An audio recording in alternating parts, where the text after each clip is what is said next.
जय शिवराय मित्रांनो. MHB मराठी न्यूजमध्ये तुम्हा सर्व शेतकऱ्यांचे मनापासून स्वागत.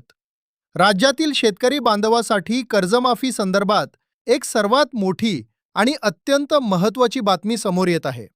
राज्य शासनाने कर्जमाफीची प्रक्रिया आता थेट युद्धपातळीवर सुरू करण्याचे आदेश दिले असून बँकांसाठी नवीन मार्गदर्शक सूचना SOP जाहीर केल्या आहेत.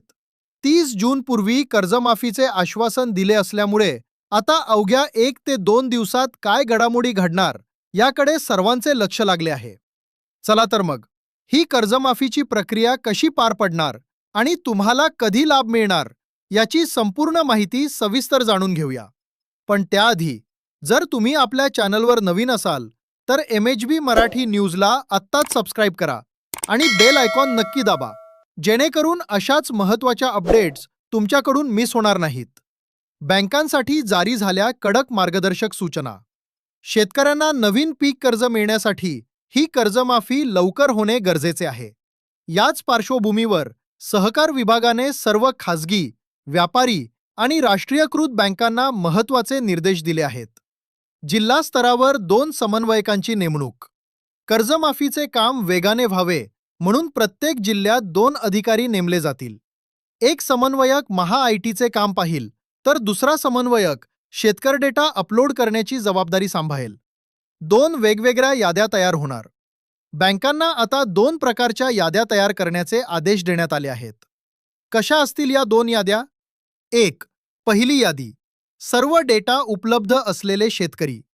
ज्या शेतकऱ्यांचा संपूर्ण डेटा बँक खाते आणि शेतकरी ID पोर्टलवर उपलब्ध आहे अशा पात्र शेतकऱ्यांची पहिली यादी 5 ते 6 जुलैच्या दरम्यान प्रसिद्ध केली जाण्याची शक्यता आहे. या याद्या गावच्या चावडीवर किंवा ग्रामपंचायतीमध्ये लावल्या जातील.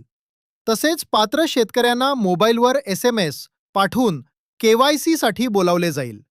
2. दुसरी यादी. डेटा अपूर्ण असलेले शेतकरी. ज्या शेतकऱ्यांचा आधार डेटा किंवा ॲग्रीस्टॅग फार्मर ID अपूर्ण आहे किंवा जे शेतकरी मयत आहेत अशांची वेगळी यादी केली जाईल.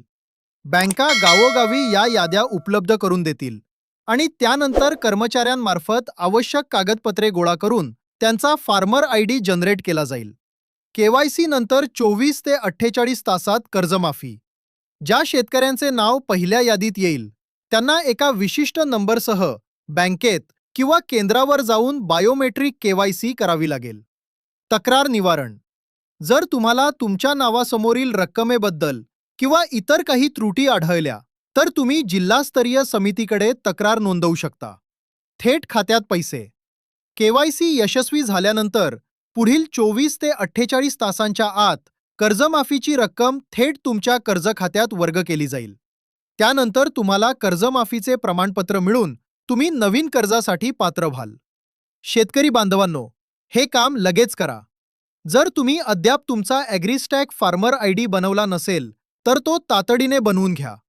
बँकेकडून येणाऱ्या प्रत्येक सूचनेचे काटेकोरपणे पालन करा, जेणेकरून तुमची कर्जमाफी थांबणार नाही. शेतकरी बांधवांनो, ही माहिती महाराष्ट्रातील प्रत्येक गरजू शेतकऱ्यापर्यंत पोहोचवण्यासाठी या व्हिडिओला जास्तीत जास्त शेअर करा. आणि अशाच ताज्या व विश्वासार्ह बातम्यांसाठी तुमच्या हक्काच्या MHB मराठी न्यूज चॅनलला नक्की सबस्क्राईब करा.